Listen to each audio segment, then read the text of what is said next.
เมืองละโวต้นกำเนิดผ่านการเวลา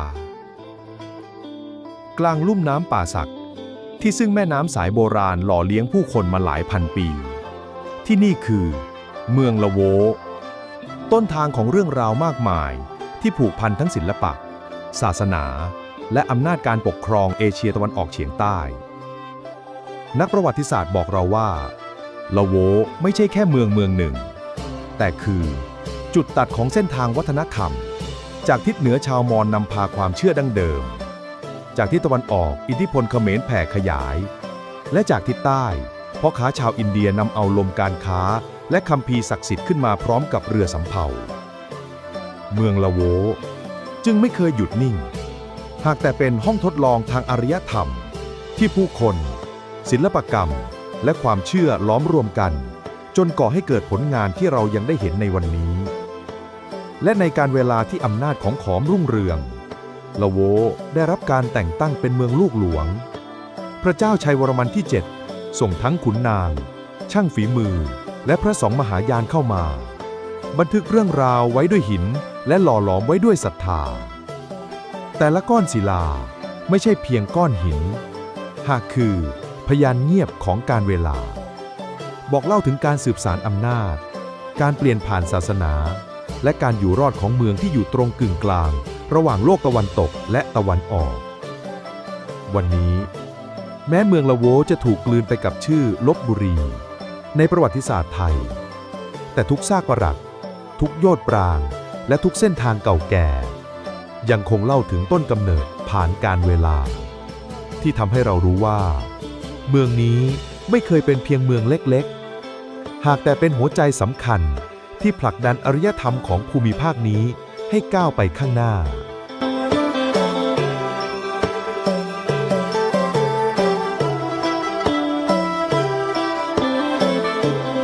ที่ตั้งและลักษณะทางกายภาพกลางลุ่มน้ำเจ้าพระยาตอนบนคือพื้นที่ราบกว้างใหญ่ที่แม่น้ำป่าสักคดเคี้ยวไหลมาบรรจบกับแหล่งน้ำย่อยนับร้อยสายที่นี่คือดินแดนซึ่งบ่มเพาะเมืองโบราณละโว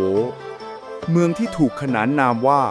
หัวใจแห่งคาบสมุทรสุวรรณภูมิที่ตั้งของละโวไม่ได้เกิดขึ้นโดยบังเอิญหากแต่เป็นผลลัพธ์ของภูมิศาสตร์ที่เลือกผู้อยู่อาศัยเองแผ่นดินราบอุดมสมบูรณ์ล้อมรอบด้วยทิวเขาเพชรบูรณ์ทางทิศเหนือและแนวป่าดงพญาไฟทั้งทิศตะวันออกซึ่งทำหน้าที่ทั้งปกป้องและกำหนดเส้นทางการติดต่อกับดินแดนรอบนอกลักษณะทางกายภาพของละโวคือความผสมผสานที่ลงตัวทุ่งนาและที่ราบน้ำท่วมถึงสลับกับเนินดอนซึ่งถูกเลือกเป็นที่ตั้งของศาสนสถานสำคัญผู้คนจึงมีทั้งอาหารจากแม่น้ำและพืชพันธุ์จากผืนดินนี่เองที่ทำให้ละโวกลายเป็นเมืองที่เลี้ยงตัวเองได้และสามารถสนับสนุนกองทัพหรือการท้าขนาดใหญ่ได้อย่างยั่งยืนแต่ความพิเศษของละโวไม่ได้อยู่แค่แหล่งอาหารหากอยู่ที่ตำแหน่งเชื่อมต่อจากที่นี่เส้นทางโบราณสามารถทอดไปสู่สุโขทัยทางเหนือทวารวดีทางตะวันตกอโยธยาทางใต้และเขมรทางตะวันออกเมืองละโวจึงทำหน้าที่เป็นจุดตัดของลมหายใจแห่งอารยธรรมเมื่ออำนาจเขมรขยายเข้ามาในลุ่มน้ำเจ้าพระยาเมืองละโวถูกเลือกเป็นเมืองลูกหลวงมิใช่เพราะบังเอิญหากแต่เพราะภูมิศาสตร์ของมันบอกชัดใครก็ตามที่ครอบครองละโวย่อมสามารถควบคุมเส้นทางการค้าและการเดินทัพของภูมิภาคได้ทั้งหมดและนี่เองคือเอกลักษณ์ของภูมิประเทศละโวที่ซ้อนทับกันทั้งความอุดมสมบูรณ์ความเชื่อมโยงและความมั่นคงทางการทหารเป็นดังสนามพลังที่ผลักดันให้เมืองเล็กๆบนแผ่นดินราบกลายเป็นเมืองศูนย์กลางของจักรวรรดิยิ่งใหญ่หากมองในมิติของธรรมชาติละโวตั้งอยู่ในพื้นที่ซึ่งน้ำคือชีวิตทุ่งนากว้างใหญ่คือเส้นเลือดฝอยและภูเขารอบนอกคือกระดูกสันหลังแต่ถ้ามองในมิติของมนุษย์ละโวคือเมืองที่สามารถเปลี่ยนภูมิศาสตร์ ให้กลายเป็นอำนาจ และเปลี่ยนสายน้ำให้กลายเป็นเส้นทางสู่ความรุ่งเรือง ดังนั้นที่ตั้งและลักษณะทางกายภาพของละโวจึงไม่ใช่เพียงฉากหลังของประวัติศาสตร์ แต่คือตัวละครหลักที่ขับเคลื่อนเรื่องราวทั้งหมดของเมืองนี้ผ่านการเวลาหลายพันปี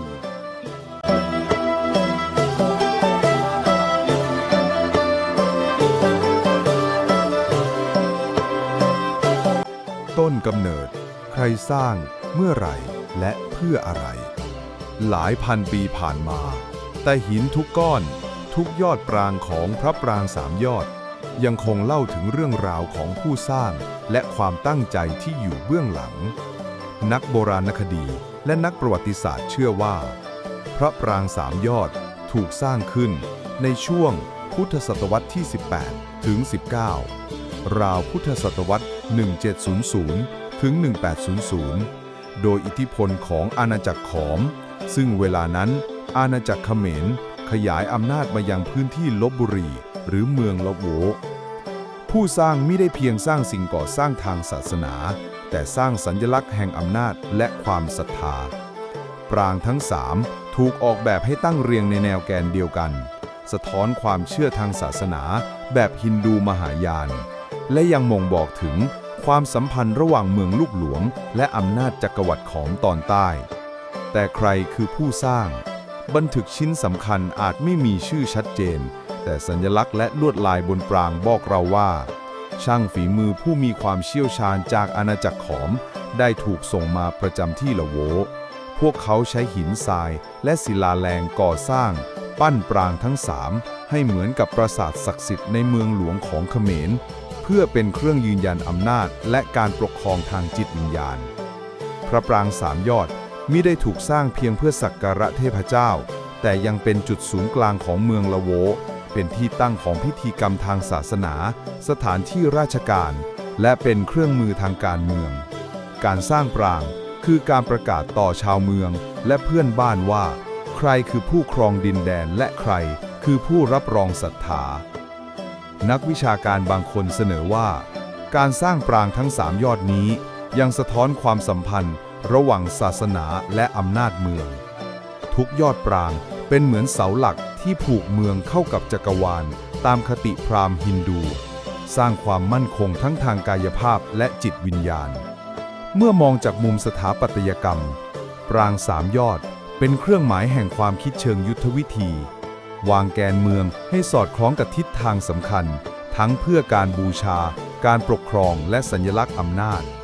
ขณะเดียวกันก็สร้างความเชื่อมโยงทางวัฒนธรรมกับจักรวรรดิขอมตอนใต้ และแม้เวลาจะผ่านไปหลายศตวรรษ ทุกก้อนหิน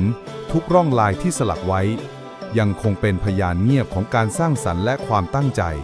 บอกเล่าเรื่องราวของผู้คนที่สร้างและเมืองที่พวกเขาปกครอง ดังนั้น ต้นกำเนิดของพระปรางสามยอดไม่ใช่แค่เรื่องของวันเวลาและผู้สร้าง แต่คือบทเรียนแห่งอำนาจ ศรัทธาและภูมิปัญญาของผู้คนในอดีต ที่ยังคงสะท้อนถึงความยิ่งใหญ่ของเมืองละโว และความเชื่อมโยงระหว่างมนุษย์กับจักรวาลจนถึงทุกวันนี้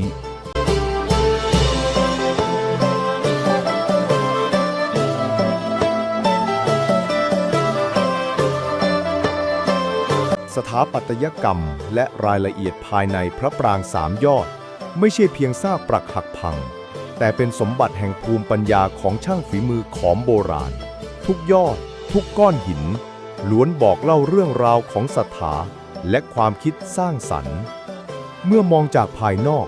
ปรางทั้งสามถูกสร้างเรียงตามแกนตรงกลางของเมืองละโว ตัวปรางสูงชะลูดขึ้นฟ้าเป็นสัญลักษณ์ของภูเขาศักดิ์สิทธิ์เมนรุของเทพเจ้าตามคติพราหมณ์ โครงสร้างหินทรายและศิลาแรงเรียงซ้อนอย่างแม่นยำสร้างสมดุลระหว่างความแข็งแรงและความสวยงามแต่ความมหัศจรรย์ไม่ได้อยู่แค่ภายนอกภายในปรางคือโลกที่ซ่อนเรื่องราวของผู้คนและศรัทธาทุกทางเดินทุกประตูและทุกห้องเล็กถูกออกแบบให้ควบคุมแสงและเงาเมื่อแสงแดดสาดส่องเข้ามาจะส่องลงบนพระพุทธรูปหรือภาพสลักจนเกิดความรู้สึกศักดิ์สิทธิ์และลึกลับหากเรามองอย่างละเอียด จะพบลวดลายสลักบนหินทรายเป็นทั้งเรื่องราวทางศาสนาและสัญลักษณ์แห่งอำนาจลวดลายดอกบัวและเทพเจ้าอัปสราไม่เพียงตกแต่งแต่สะท้อนจักรวาลวิทยาแบบขอมและความสัมพันธ์ระหว่างมนุษย์กับจักรวาลและในแต่ละยอดปรางมีแกนศูนย์กลางหรือแกนหลักซึ่งเป็นจุดเชื่อมต่อพลังงานจากฐานสู่ยอดปรางไม่ใช่เพียงสิ่งก่อสร้างแต่เป็นเครื่องมือทางจิตวิญญาณและสถาปัตยกรรมเชิงสัญลักษณ์ภายในบางปรางยังพบห้องเล็กและทางเดินลับซึ่งอาจเคยใช้สำหรับพิธีกรรมลับหรือเก็บสิ่งของศักดิ์สิทธิ์เหล่านี้เป็นการออกแบบที่ผสานฟังก์ชันและสัญลักษณ์อย่างประณีตนักวิชาการบางคนกล่าวว่าสถาปัตยกรรมของพระปรางสามยอดเป็นภาษาของอำนาจและศรัทธาทุกเส้นสายทุกหินสลักคือการสื่อสารกับผู้มาเยือนว่าเมืองละโวเป็นศูนย์กลางของอำนาจและความศรัทธาที่ไม่อาจละเลยและที่น่าสนใจแม้เวลาผ่านไปหลายศตวรรษหินทุกก้อนยังคงสื่อสารเรื่องราวของการสร้างสรรค์และภูมิปัญญาของผู้คน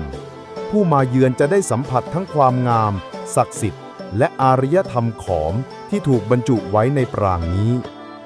ดังนั้นสถาปัตยกรรมและรายละเอียดภายในพระปรางสามยอดไม่ใช่เพียงงานก่อสร้างแต่คือบทสนทนาระหว่างมนุษย์ศรัทธาและจักรวาลที่ยังคงสะท้อนถึงความยิ่งใหญ่ของเมืองละโวแม้การเวลาผ่านไปนับพันปี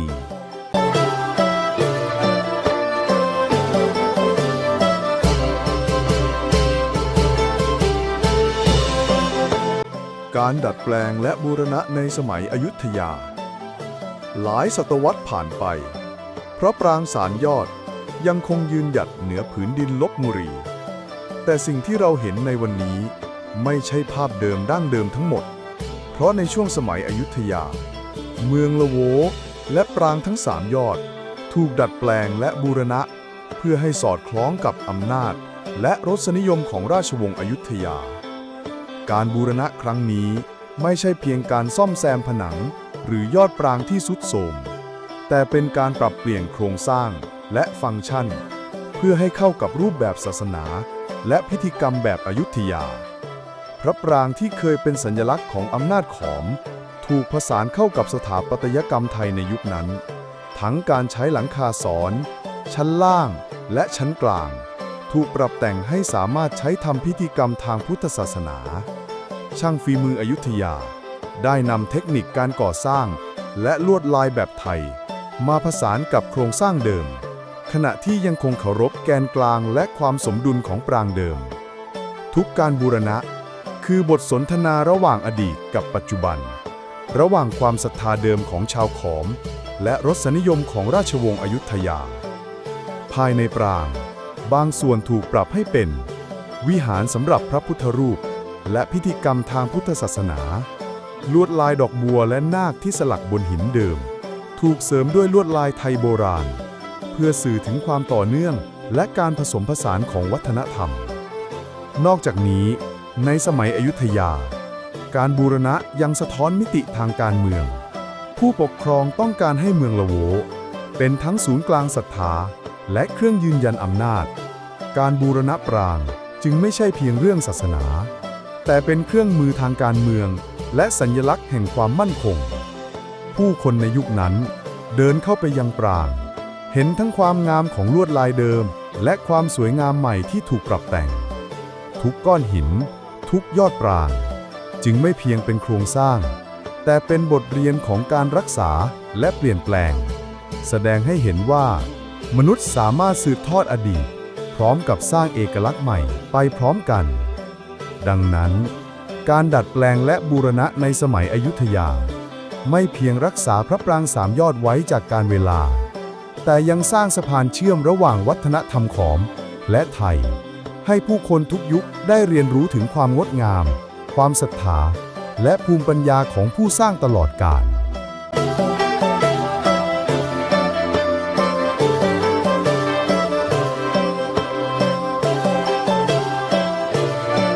การขึ้นทะเบียนโบราณสถานและการอนุรักษ์พระปรางสามยอดหนึ่งในสมบัติของเมืองละโว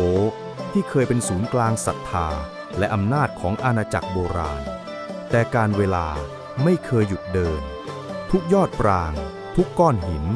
ล้วนเคยถูกท้าทายจากสภาพอากาศ ธรรมชาติและกิจกรรมของมนุษย์ เพื่อปกป้องความงดงามและคุณค่าทางประวัติศาสตร์พระปรางสามยอดได้รับการขึ้นทะเบียนเป็นโบราณสถานสำคัญของชาติ ภายใต้พระราชบัญญัติโบราณสถาน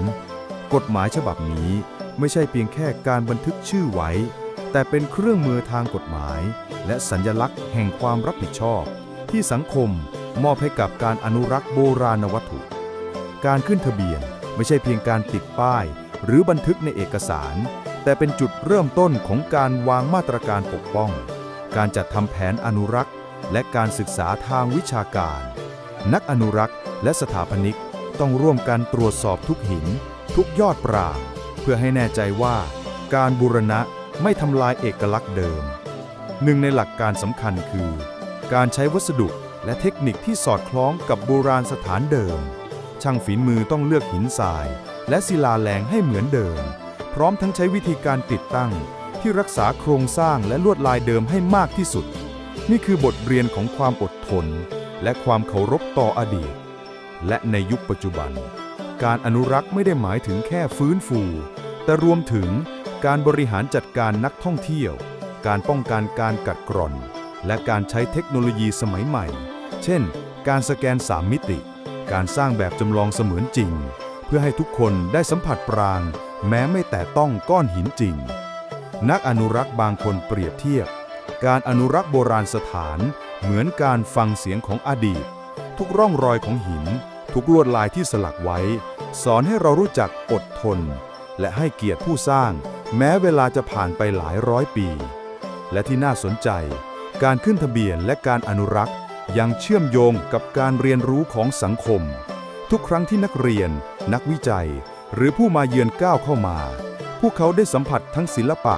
วัฒนธรรม และภูมิปัญญาของบรรพชน การปกป้องปรางสามยอดจึงไม่ใช่เพียงแค่หน้าที่ แต่เป็นการสืบทอดเรื่องราว และอารยธรรมต่อรุ่นต่อรุ่น ดังนั้น การขึ้นทะเบียนและการอนุรักษ์พระปรางสามยอดไม่เพียงรักษาโครงสร้างและศิลปกรรม แต่เป็นสะพานแห่งความรู้และศรัทธาที่เชื่อมอดีตกับปัจจุบัน ให้เมืองละโวยังคงอยู่ในใจผู้คนตลอดกาล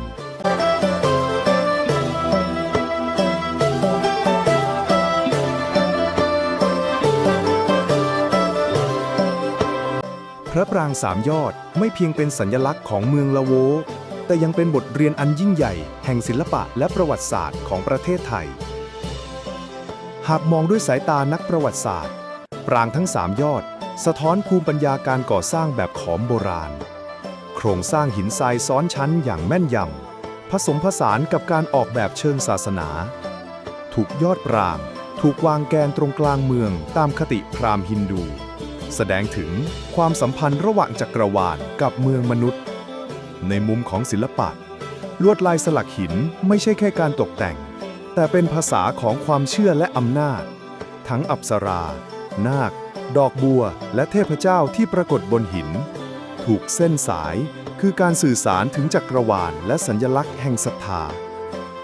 นักวิชาการบางคนชี้ว่าพระปรางสามยอดเป็นจุดเชื่อมวัฒนธรรมระหว่างอาณาจักรขอมกับสังคมไทยในยุคต่อมาการดัดแปลงและบูรณะในสมัยอยุธยาไม่เพียงรักษาโครงสร้างแต่ยังสอดแทรกรสนิยมและภูมิปัญญาไทยลงไปในผลงานเดิมและที่สำคัญการศึกษาพระปรางสามยอดช่วยให้เราเข้าใจโครงสร้างอำนาจและสังคมในอดีตเมืองละโวไม่ใช่เพียงศูนย์กลางศาสนาแต่เป็นเมืองลูกหลวงที่สะท้อนการเมืองศรัทธาและเศรษฐกิจในยุคขอมและอยุธยาการอนุรักษ์ในปัจจุบันยังสะท้อนถึงคุณค่าทางศิลปะและประวัติศาสตร์ที่ต่อเนื่องนักอนุรักษ์ต้องผสานความรู้ด้านสถาปัตยกรรมเทคนิคโบราณและเทคโนโลยีสมัยใหม่เพื่อให้ทุกยอดปรางยังคงเล่าเรื่องราวเดิมแก่คนรุ่นหลังสำหรับผู้มาเยือนการได้ยืนอยู่เบื้องหน้าปรางสามยอดคือการสัมผัสศิลปะและประวัติศาสตร์ในโลกจริงทุกเส้นสายทุกก้อนหินคือพยานของความศรัทธาความคิดสร้างสรรค์และความอดทนของมนุษย์ดังนั้นพระปรางสามยอดไม่ใช่เพียงโบราณสถาน แต่เป็นสมบัติทางศิลปะและประวัติศาสตร์ที่สะท้อนถึงความยิ่งใหญ่ของเมืองละโวและความเชื่อมโยงระหว่างอดีตกับปัจจุบันตลอดจนผู้คนทุกยุคที่เรียนรู้และชื่นชม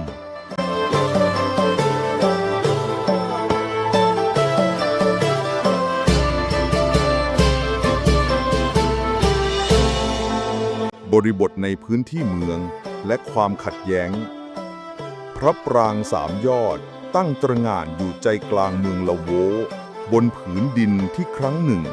เคยเป็นศูนย์กลางของอำนาจการค้าขายและความขัดแย้งทางการเมืองในอดีตเมืองละโวไม่ใช่เพียงเมืองศาสนาแต่เป็นเมืองลูกหลวงของอาณาจักรขอมการตั้งปรางทั้งสามยอดในแกนกลางเมืองไม่ใช่เรื่องบังเอิญแต่เป็นการสะท้อนการจัดการพื้นที่และอำนาจทุกเส้นทางถนนและแม่น้ำรอบปรางมีบทบาททั้งในด้านเศรษฐกิจและการทหารความขัดแย้งเกิดขึ้นทั้งระหว่างเมืองลูกหลวงและเมืองบริวารรวมถึงกับอาณาจักรใกล้เคียงการควบคุมปรางและพื้นที่รอบๆเป็นทั้งสัญลักษณ์ของอำนาจและเครื่องมือทางยุทธศาสตร์ชุมชนรอบปรางไม่เพียงใช้ปรางเป็นศูนย์กลางศาสนาแต่ยังเป็นศูนย์กลางชุมชนและการติดต่อทางเศรษฐกิจตลาดผังเมืองและถนนรอบปรางล้วนออกแบบเพื่อสร้างความสมดุลระหว่างศาสนาการค้าและอำนาจทางการเมืองนักประวัติศาสตร์บางคนเปรียบเทียบปรางสามยอดเหมือนจุดศูนย์กลางของจักรวาลเมืองทุกความขัดแย้งการวางตัวปราสาทและการปรับปรุงโครงสร้างสะท้อนถึงความพยายามสร้างสมดุลระหว่างศาสนาการเมืองและสังคมและเมื่อเวลาผ่านไปความขัดแย้งบางส่วนจางลงแต่ร่องรอยทางสถาปัตยกรรมและการวางผังเมืองยังบอกเล่าเรื่องราวของอำนาจและการปกครองในอดีตให้ผู้มาเยือนได้เรียนรู้ว่าการสร้างปรางไม่ใช่แค่ศาสนาแต่เป็นเครื่องมือทางสังคมและการเมืองที่ซับซ้อนในยุคปัจจุบันนักอนุรักษ์และนักวิชาการศึกษาบริบทเหล่านี้อย่างละเอียดเพื่อให้เข้าใจทั้งคุณค่าเชิงศิลปะความขัดแย้งทางสังคมและบทเรียนทางประวัติศาสตร์ทุกการสำรวจทุกการบันทึกคือการเชื่อมอดีตกับปัจจุบัน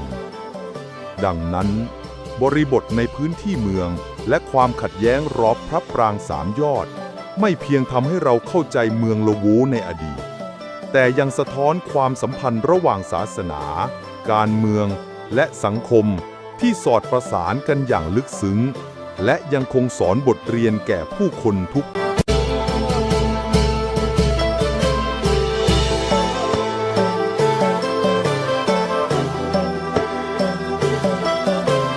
การเข้าชมและสถานะปัจจุบันพระปรางสามยอดจากอดีตสู่ปัจจุบันยังคงตระหง่านเป็นศูนย์กลางศรัทธาและวัฒนธรรมของเมืองละโวแม้เวลาผ่านไปหลายร้อยปีแต่ทุกยอดปรางยังคงดึงดูดสายตาผู้มาเยือนจากทั่วโลก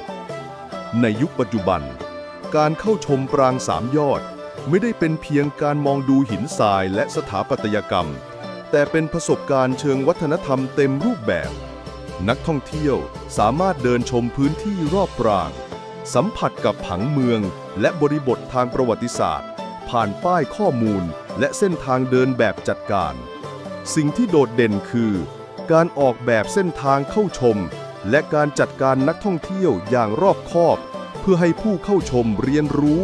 โดยไม่ทำลายโบราณสถานการใช้วัสดุทางเดินแบบไม้และหินที่เข้ากับภูมิทัศน์ดั้งเดิมทำให้ความรู้สึกเหมือนเดินย้อนเวลากลับไปยังอดีตนอกจากนี้พระปรางสามยอดยังเป็นพื้นที่ศึกษาและวิจัยทางโบราณคดีนักวิชาการจากหลายสถาบันเข้ามาสำรวจและบันทึกสภาพปรางอย่างต่อเนื่องใช้เทคโนโลยี 3D สแกนและถ่ายภาพเชิงวิชาการเพื่อเก็บข้อมูลที่แม่นยำและป้องกันการสึกกร่อนของหินสถานะปัจจุบันปรางสามยอดได้รับการบูรณะและอนุรักษ์อย่างต่อเนื่องทั้งจากกรมศิลปากร และชุมชนท้องถิ่น กิจกรรมเหล่านี้ไม่เพียงรักษาโครงสร้างเดิมเท่านั้น แต่ยังสอดแทรกความเข้าใจในภูมิปัญญาการก่อสร้าง และศิลปะโบราณให้กับผู้มาเยือน และในทุกเช้า เมื่อแสงแดดสาดส่องโยดปราง นักท่องเที่ยว นักเรียน และนักวิจัยต่างมารวมตัวเพื่อสัมผัสความงดงามและบทเรียนจากอดีต ที่นี่ไม่ได้เป็นเพียงโบราณสถาน แต่เป็นศูนย์รวมของความรู้ประวัติศาสตร์ และวัฒนธรรมที่เชื่อมอดีต ปัจจุบันและอนาคต ดังนั้น การเข้าชมพระปรางสามยอดในปัจจุบัน ไม่เพียงเติมเต็มประสบการณ์ทางวัฒนธรรม แต่ยังเป็นบทเรียนชีวิตและความเคารพต่ออดีต ให้ผู้คนทุกยุคสมัยได้เรียนรู้และซาบซึ้ง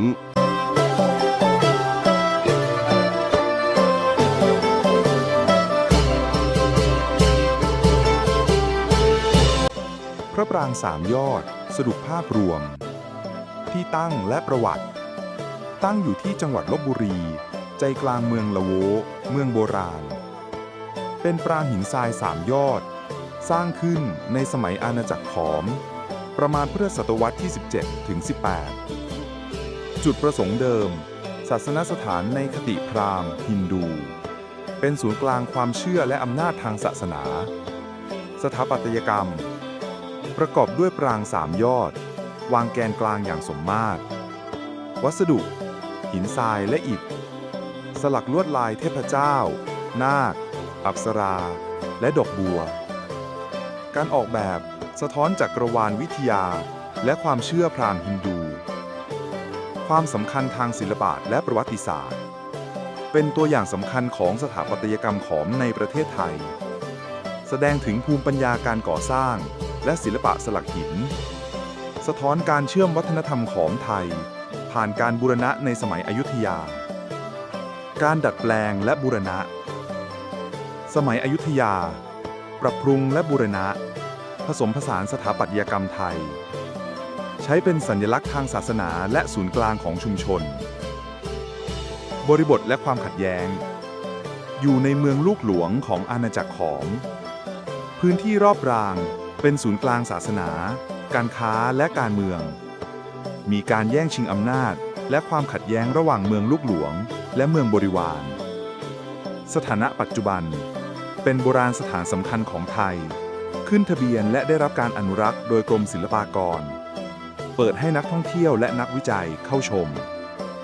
พื้นที่โดยรอบจากเส้นทางเข้าชมอย่างรอบคอบ เพื่อรักษาโบราณสถานและให้ความรู้ทางประวัติศาสตร์ ธรรมชาติและสิ่งแวดล้อม ในอดีต ปรางเคยตั้งอยู่ในภูมิทัศน์เขียวชอุ่มและชุมชนเกษตรกรรม ปัจจุบันพื้นที่ยังคงสวยงาม พร้อมเส้นทางเดินศึกษาโบราณสถาน